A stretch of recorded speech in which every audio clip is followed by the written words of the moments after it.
Hi everyone, Ollie here from Vanlife Conversions Workshop for our second weekly update live.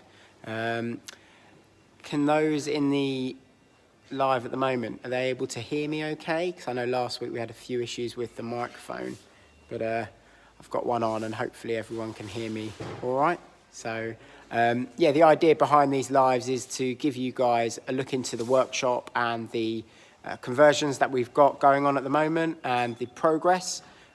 We will also give some little tips based on where we're at in the builds themselves, things that you guys might find useful if you're building a van conversion yourself, but also to have a look at sort of the progress and follow us along the builds as they develop in the workshop. So we've got two conversions in at the moment, Bertie and Valerie. They're both L3H2s. One's a Citroen Relay and one's a Fiat Ducato. So pretty standard chassis for our conversions. And this week what we've been working on is a lot of the cabinetry going inside the van. So kitchen units, overhead cupboards, box seats, and shower cubicles as well. So I'll spin around the camera and we'll have a look inside Bertie first. So looking into Bertie, you can see the overhead cupboards on the offside, the kitchen unit, the shower cubicle, and then there's a small overhead above the kitchen here. Thanks for letting me know you can hear me fine, that's all good. So yeah, this is obviously Bertie, which is a slightly different layout. And yeah, nice comment from Devereaux about the build plans that he purchased last week, which is really nice. Those build plans were for sort of overhead cupboards, so you can see up there the top cupboards. We've got a video on YouTube, but we've also released build plans, which you can see. Essentially, the team, we've got these folders, and inside the folders we've got plans of our builds. So on this page you can see there's the overhead cupboard. I like to use sort of colours to highlight different bits of material, different timbers, and then obviously there's a cut list above with a bit more detail and text. So yeah, thanks for that comment. I'm glad you found that useful. But yeah, that's obviously to build the top cabinets, and it's the first sort of PDF digital product that we've released. It's on our website at the moment in the shop area, and we will be releasing a few more with a view to having sort of every sort of bit of cabinetry that we put into our conversions on there as a product for you guys. So they'll link to a YouTube video that corresponds to that cabinet and that plan, so you can sort of build along as well. So yeah, looking at something that we do with our cabinetry, you can see, looking at the, I'll spin the camera around, looking at the kitchen unit here. That's what obviously the kitchen unit looks like. We built this out of 15mm poplar plywood and use various different sort of jointing methods. But one thing that we do, which has made a bit of a difference to the finish, is you can see obviously this is a bit of plywood, but the end grain isn't visible at all because we've covered that end grain with a bit of edge banding. This edge banding is pre-glued, so you can see all you need to do is essentially iron this on the end grain, and then you can paint over it, and it gives a really nice smooth finish to match obviously the quality finish on the faces as well. So yeah, we try to obviously use edge banding to cover up all the end grain on the plywood, but also we'll use bits of batten, obviously because this is tulip wood. Obviously there is no end grain in a bit of tulip wood. It's really nice, it paints really well, and obviously it's a quality material. It's got no knots in it as well, so we upgraded from sort of using pine battens in our cabinetry to using tulip wood, and I'll go and grab a bit of tulip wood so you can see what that looks like. This is the fridge unit, so slightly different to our standard conversions. They're going to have their fridge at high level, so they haven't got to bend down to open the fridge essentially, and then underneath the fridge unit there's going to be a cutlery drawer and then some storage drawers as well for their clothing. Working on the utilities within the cabinets as well, so it's handy to sort of get things like your water pump installed, and also we've got the boiler as well down here. You can see the boiler with the shower mixer, and then the box seat is going to obviously cover that area over there. What I'll do now is I'll just spin the camera and we'll go and have a look in the other conversion, which is called Valerie, and it's our Kunu model, so our pretty standard layout that I'm sure people have seen before. I'll spin the camera and show you around now, so you can see obviously we've got the shower cubicle, and then the kitchen unit with the overhead above. Ian, our electrician's obviously installing the control panels and the lights for second fix electrics, but you can see obviously the plumbing as well has gone in, the truma and the water pump, etc. Before the cabinets, and they can just slide in over the top. One thing that we do in our cabinetry, you can see we have like a notch cut out at the back. We can run heat ducting and all the sort of water pipes through that notch, so essentially it allows to run the utilities. And one thing we do is we don't bury any of our water pipe work. We like to have it visible, and that's just to do with sort of frost damage risks, winterizations, you know, having all the pipe work accessible.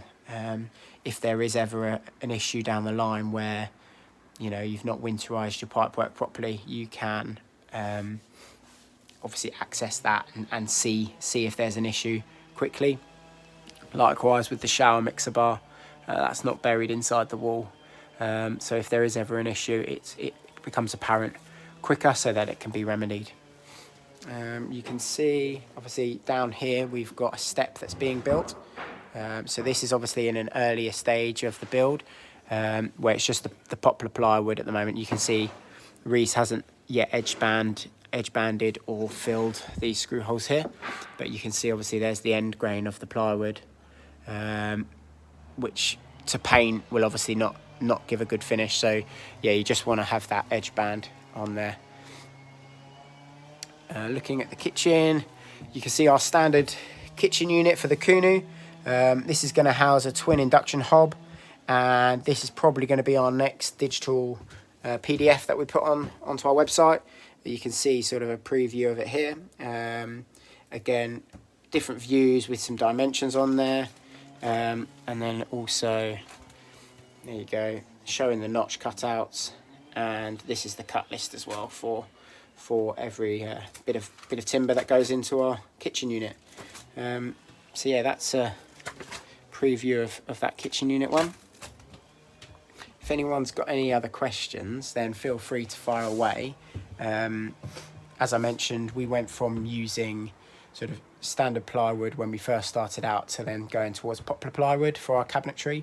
And then as I got better and better at using SketchUp as a tool to create build plans, we then created these build plans to work from. So a lot of our cabinetry can be sort of assembled on the bench, which is really useful, and then essentially it just slides in once it's painted on top of all the utilities. Yeah, if anyone's got any questions that's currently in the waiting room, do let me know. If there's anything cabinetry wise that you wanna know in a bit more detail. Another thing that we've been building in here, you can see one of the box seats. This is the fixed box, the fixed box seat, and then the second box seat is obviously a movable box seat that sits on next to it. We've also been building, you can see in the garage here, we've got the electrical unit that Ian's been sort of second fix wiring. This electrical unit is again assembled on the bench. Gives for a nice tidy install, and I think I've got a preview of it.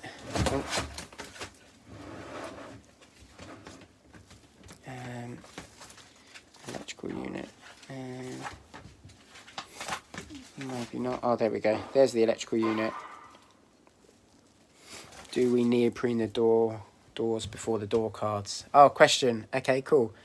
So the closed cell foam that we use in sort of the first phase of the insulation, yes, we do closed cell foam the door cards.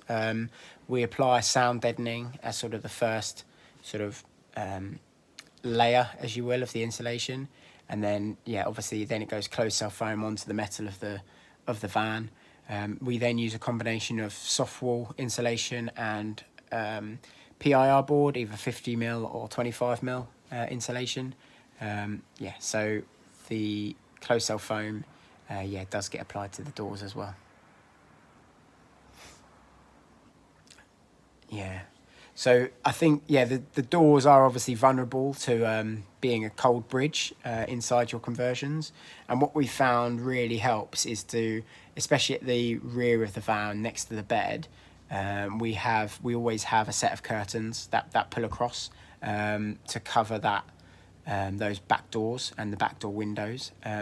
We use a nice thick like thermal curtain, and what we find is obviously that just provides a barrier. So what you'll find is when you wake up, if you do draw the curtains, then yeah, there is sort of a bit of cold air behind that curtain, but it does act as a bit of a thermal barrier.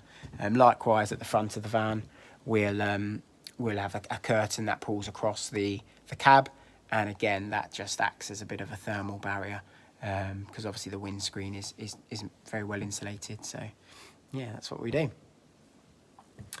I know Em's in the office looking at the chat, so if there's any other questions that I've missed, let me know. Otherwise, I think I'll wrap it up for this week.